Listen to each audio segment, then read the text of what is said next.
Bismillahirrahmanirrahim. Assalamualaikum warahmatullahi wabarakatuh. Alhamdulillah wassalatu wassalamu ala Rasulillah wa ala alihi wa sahbihi wa man walah wala haula wala quwata illa billah.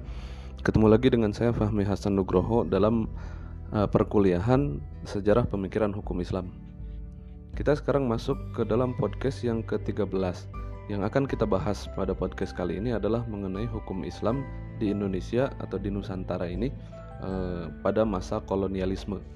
Dimulai dari sejak datangnya kolonialisme sampai kepada kemerdekaan Indonesia. Nah, kalau kita lihat dari sisi timeline, garis waktu, bagaimana kolonialisme itu terjadi di Nusantara ini, kita bisa ambil dari tahun 1511 Portugis menguasai pelabuhan Malaka, kota Malaka, Kesultanan Malaka itu dikuasai oleh Portugis hingga akhirnya Kesultanan Malaka bubar. Nah, dan dari 1511 itu Portugis mulai nggak cuma dari sana, terus kemudian nanti ke Maluku juga hingga bisa menguasai Tidore dan sebagainya lah. Menguasai Ternate dan sebagainya. Nah, terus 1596 1596 Belanda tiba di Banten. Ketika itu cuma ingin berdagang aja, mau beli rempah-rempah, terus balik lagi gitu. Namun kemudian tahun 1602 terbentuklah VOC yang panjangannya agak susah juga dibacanya, pokoknya VOC aja. Itu adalah suatu lembaga perkumpulan para pengusaha dagang di Belanda yang memang objek dagangnya itu adalah wilayah bagian timur. Nah, 1602 VOC terbentuk. Lalu kemudian pada tahun 1610 VOC bisa merebut Maluku dari Portugis. Portugis yang tadinya di wilayah Maluku sana mereka terusir hingga akhirnya mereka lari ke timur. Ya, timur sekarang. Terus kemudian 1610 VOC juga bisa merebut 1610 merebut Maluku, terus kemudian 1611 mereka bisa merebut Batavia dari Portugis. Terus yang menjadi menjadi kemenangan besarnya VOC itu adalah pada tahun 1641 mereka bisa merebut Malaka dari Portugis. 1641. VOC ini kan sebenarnya ya perusahaan dagang, cuma ya mereka juga punya pasukan, punya senjata militer dan sebagainya lah, hingga akhirnya ya mereka berperang. Nah, 1799 VOC bubar dan wilayah VOC itu dipegang oleh pemerintah kolonial Hindia Belanda. Itu 1799. Terus kemudian 1811 sampai 1814 Hindia Belanda ada di tangan Inggris gara-gara Belanda jatuh ke tangan Inggris hingga akhirnya wilayah penjajahan Belanda itu dipegang sama Inggris. Ya, tapi kemudian terjadi perjanjian damai dan sebagainya hingga akhirnya 1814 dibalikin lagi ke tangan Belanda.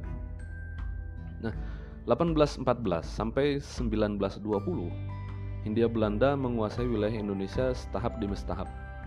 Jadi yang tadinya cuma di wilayah Malaka, terus kemudian Batavia, Banten, Ambon gitu. Terus mereka mulai menjalar ke Jawa Barat, terus utara Jawa sampai ke Penarukan, sampai ke ujung timur dari Pulau Jawa. Terus kemudian mereka juga masuk ke Sumatera, ke Bengkulu, Sumatera Barat. Terus kemudian masuk akhirnya wilayah Sumatera dan seluruh Jawa dikuasai. Dan juga pesisir pantai Kalimantan, dari Kalimantan Barat sampai ke Kalimantan Timur, Kalimantan Selatan juga. Begitu juga dengan Sulawesi. Terus kemudian sampai tahun 1920 wilayah Nusantara ini seluruhnya wilayah yang sekarang menjadi Negara Kesatuan Republik Indonesia ini itu sudah dikuasai seluruhnya oleh pemerintah kolonial Belanda sampai kecuali timur yang saat itu masih berada dalam kekuasaan Portugis. Hingga akhirnya ketika Indonesia merdeka pun wilayah itu menjadi kekuasaan atau tidak masuk ke dalam Indonesia timur. Terus hingga akhirnya nanti kemudian ada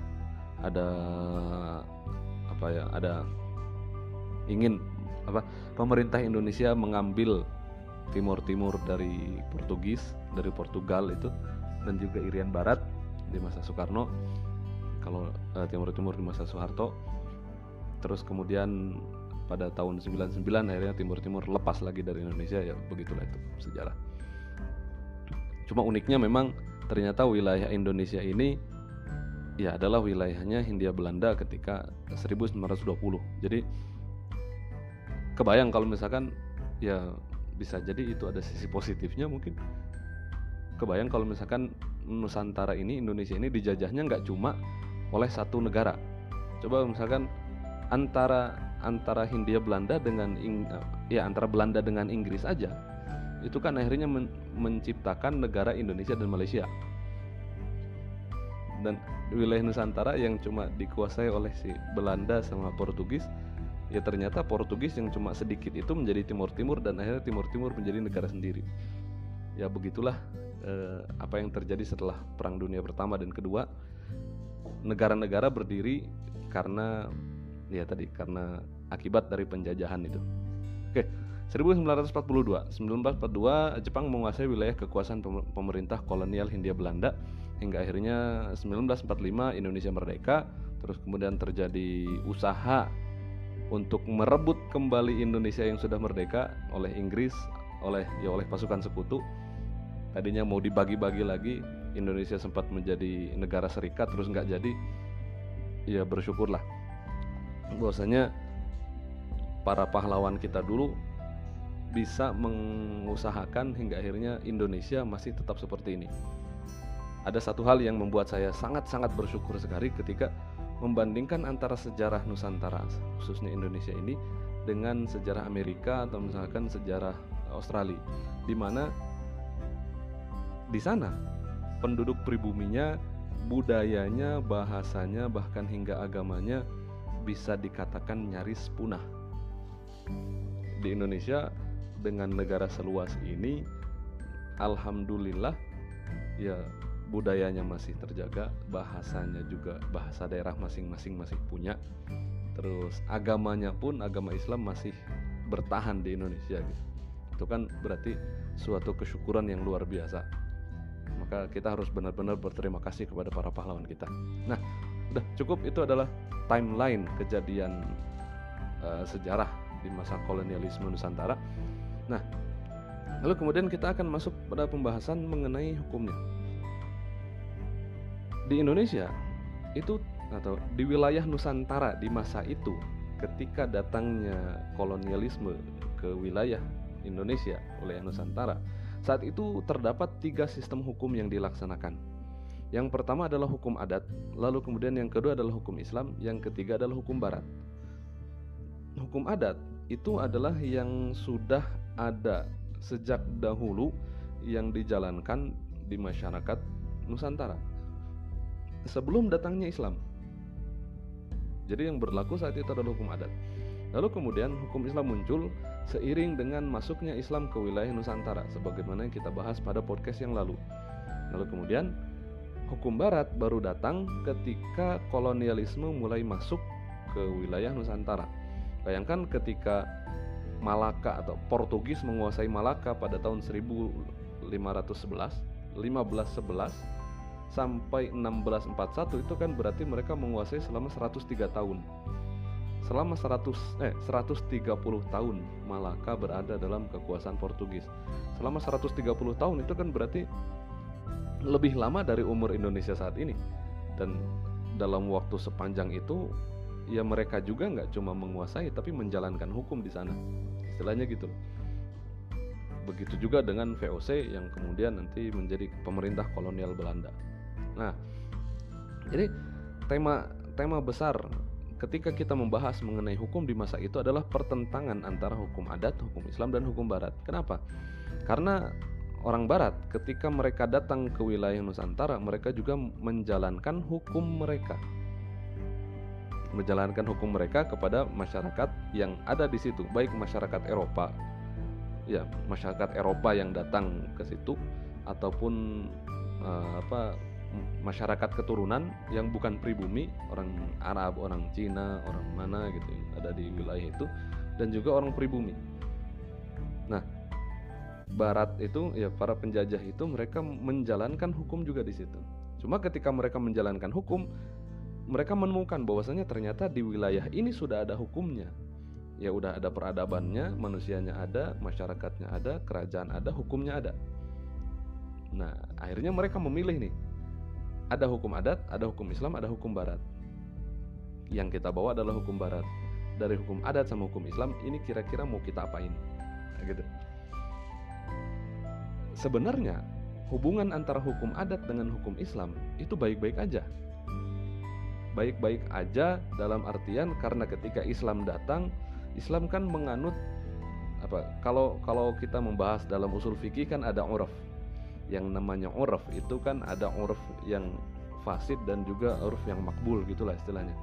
Ada urf yang tidak sesuai dengan syariat, maka itu akan dibuang. Sedangkan urf yang sesuai dengan syariat itu akan dipergunakan, itu akan dilestarikan, itu akan dipegang. Nah, jadi inilah yang membuat adanya percampuran, adanya enggak ya persinggungan ada, tapi kemudian hukum Islam dengan hukum adat itu bercampur hingga akhirnya hukum Islam itulah yang kemudian diadopsi menjadi hukum adat. Maka misalkan di Gorontalo misalkan ada istilah adati hula-hula tu syara hula-hula tu Qur'ani. Ini saya dapatkan dari bukunya Profesor Muhammad Daud Ali. Terus kemudian istilah yang sama juga muncul di Minangkabau. Kalau di Minangkabau istilahnya dengan adat basandi syara basandi kitabullah. Kalau kita terjemahkan ke dalam bahasa Indonesia, dua-duanya itu adalah adat itu dilandasi atas syariat dan syariat itu dilandasi atas kitabullah.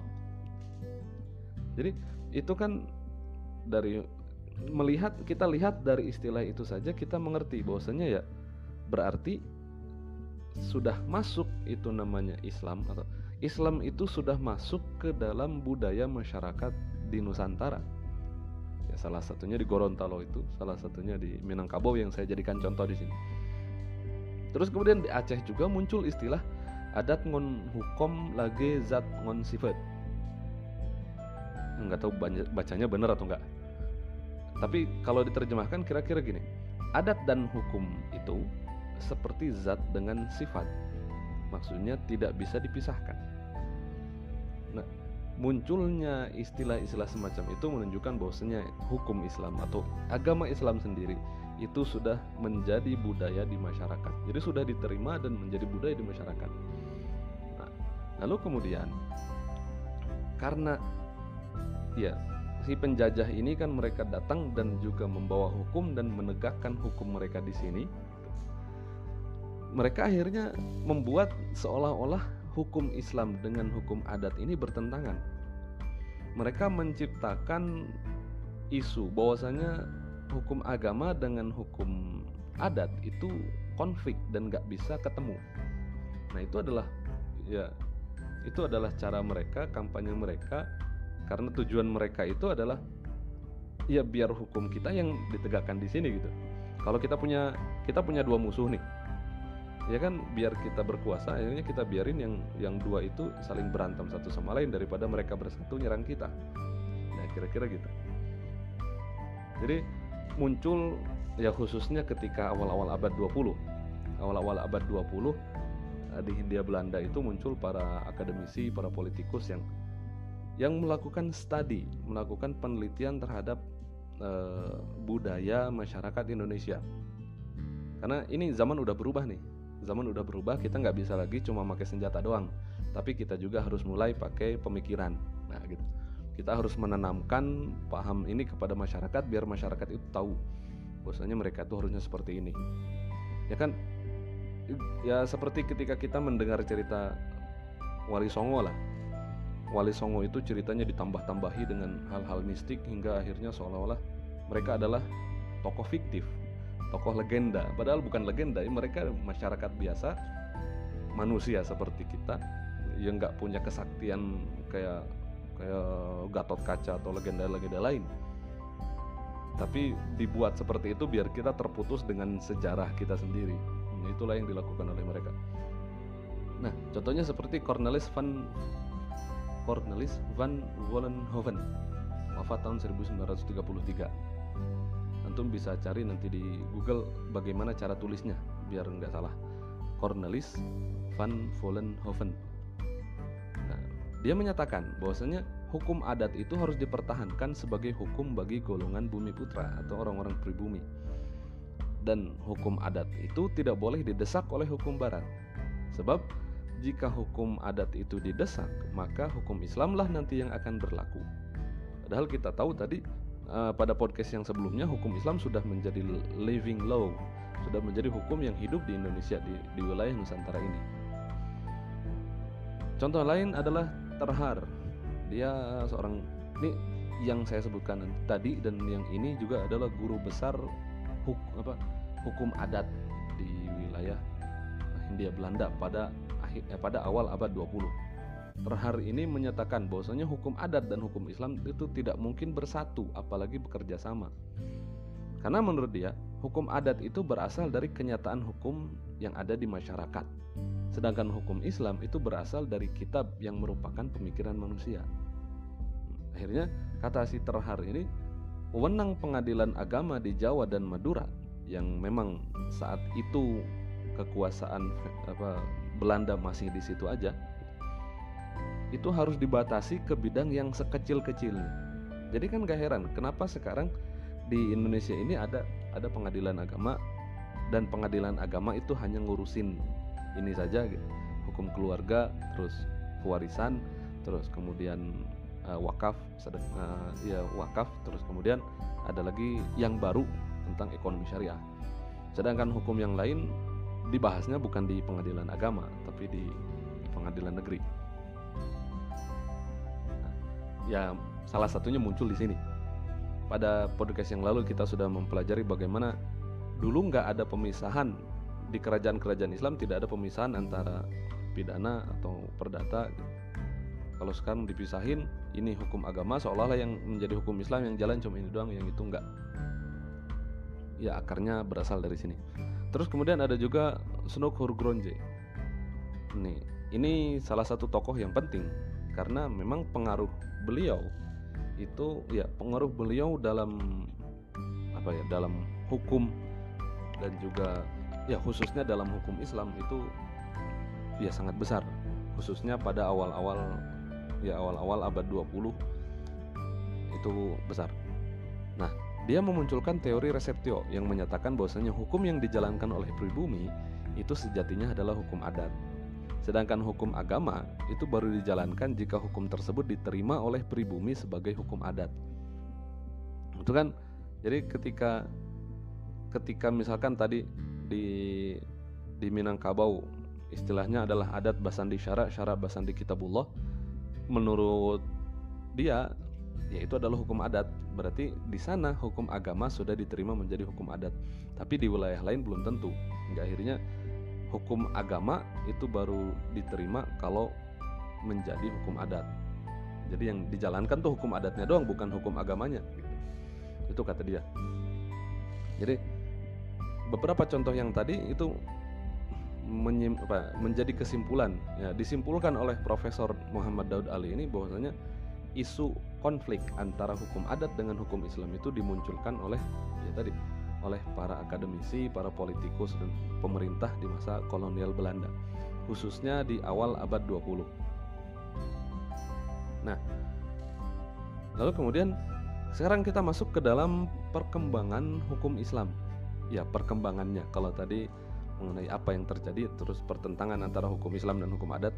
Nah, sekarang perkembangannya. Seenggaknya kita bisa membagi masa ini menjadi 3. Yang pertama di masa VOC, terus kedua di masa pemerintahan kolonial Belanda, terus kemudian yang ketiga adalah di masa kolonialisme atau penjajahan Jepang yang cuma 3 tahun itu. Nah, di masa VOC, kita tahu tadi VOC itu dibentuk pada tahun 1602. Nah, dan mereka mulai datang sejak tahun 1610. Nah, VOC awalnya datang itu tujuannya untuk berdagang. Ya, dia beli rempah, datang ke Banten terus beli rempah gitu. Tapi kemudian dia nggak cuma berdagang doang, tapi melakukan monopoli dagang, monopoli perdagangan. Dia menguasai wilayah ini. Ya kalau sekarang mah inilah kayak tengkulak gitu. Jadi wilayah ini kekuasaan saya, maka para petani di sini semua harus jual ke saya. Gitu. Akhirnya VOC ini saingan dengan Portugis. Ya, mereka berperang gitulah untuk memperebutkan tanah kita. Jadi awalnya datang berdagang, terus kemudian melakukan monopoli, hanya boleh dijual ke saya doang, terus kemudian mereka menentukan harga, mereka nggak cuma itu, tapi juga menyebarkan polisi-polisi dan menegakkan hukum di situ. Nah, kemudian VOC ini ternyata kemudian menjadi badan pemerintahan, jadi lembaga. Ya udah, lembaga dengan perangkat hukum. Itu VOC yang tadinya cuma berdagang doang, tapi akhirnya menjadi seperti itu. Nah, VOC ini kan kekuasaannya awalnya itu cuma di Banten 1603 di Banten, lalu kemudian mereka masuk Ambon tahun 1610, terus kemudian ke Batavia 1619, terus di Malaka 1641. Itu wilayah-wilayah yang mereka kuasai. Terus seluruh Jawa Barat ketika tahun 1700. Terus 40 tahun setelah itu 1740 mereka bisa menguasai wilayah utara Jawa, pantai utara Jawa. Nah, jadi mereka menguasai sedikit demi sedikit wilayah Nusantara ini sampai tahun 1920. Nah, pada masa itu, seiring berkuasanya VOC di sejumlah wilayah Nusantara, mereka juga menjalankan fungsi sebagai pembuat dan pelaksana hukum di wilayahnya. VOC juga membentuk lembaga-lembaga peradilan untuk mengurusi konflik yang ada di masa itu, untuk menjalankan hukum di wilayah itu. Nah, hanya saja VOC ini tidak mau ikut campur dalam urusan hukum masyarakat pribumi. Hingga akhirnya pribumi ini masih memiliki keleluasaan untuk menjalankan hukum sendiri selama hukum itu tidak bertentangan dengan aturan VOC. Nah, jadi lembaga-lembaga hukum asli itu masih dibiarkan, sehingga setidaknya hukum Islam yang masih bisa dijalankan, hukum Islam itu masih bisa dijalankan oleh masyarakat, khususnya dalam hal hukum waris dan hukum keluarga.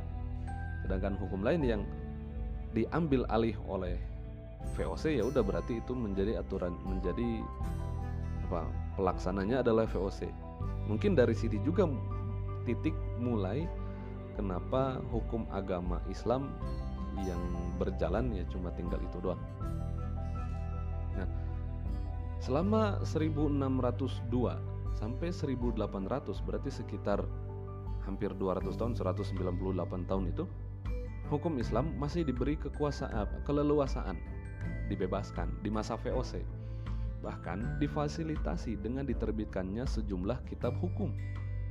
Seperti ada kitab hukum Moghar, gimana bacanya ya? Mogharraer, Mogharraer, untuk pengadilan agama Semarang. Buku itu disadur dari kitab Al-Muharrar karya Imam Ar-Rafi'i dalam mazhab Syafi'i. Ditulisnya jadi Mogharraer gitu, Mogharraer.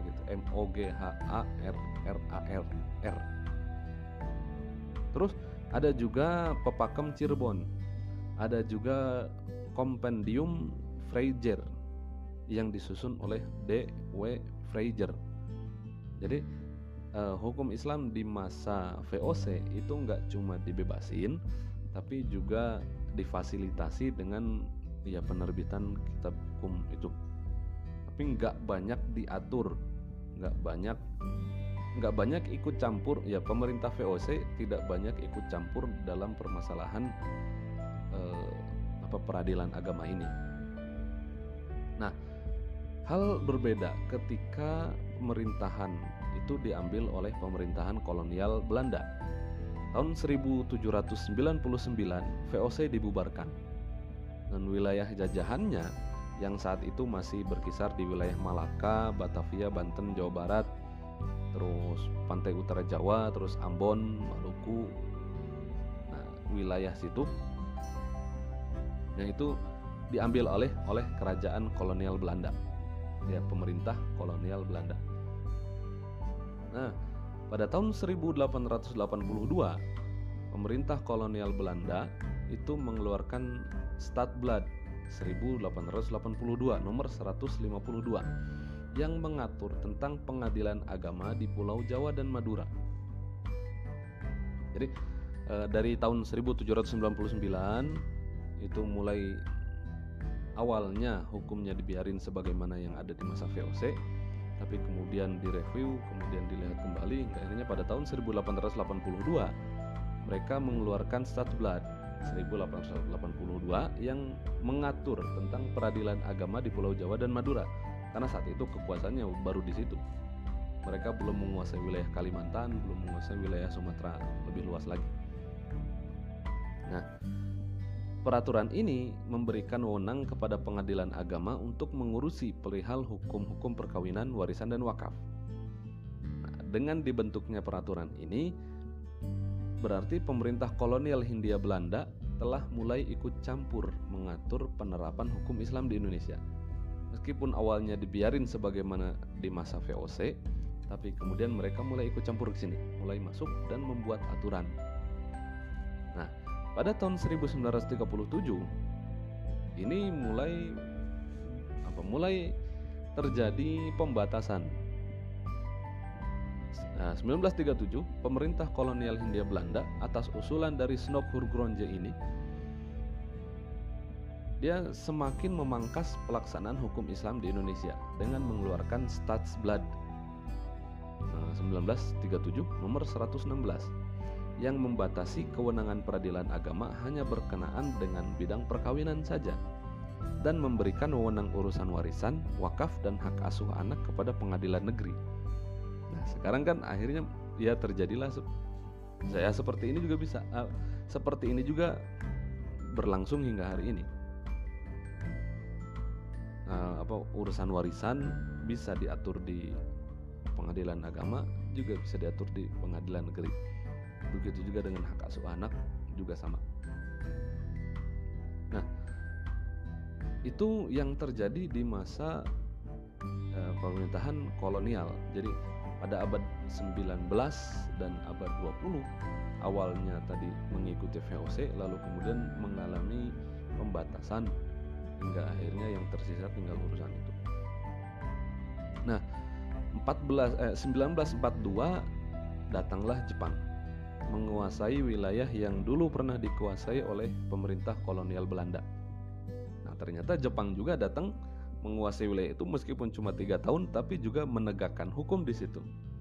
Melalui dekret nomor 1 tahun 1942, pemerintahan militer Jepang menyatakan bahwasanya semua peraturan yang pernah berlaku di masa pemerintahan kolonial Belanda itu tetap berlaku selama tidak bertentangan dengan pemerintah militer Jepang.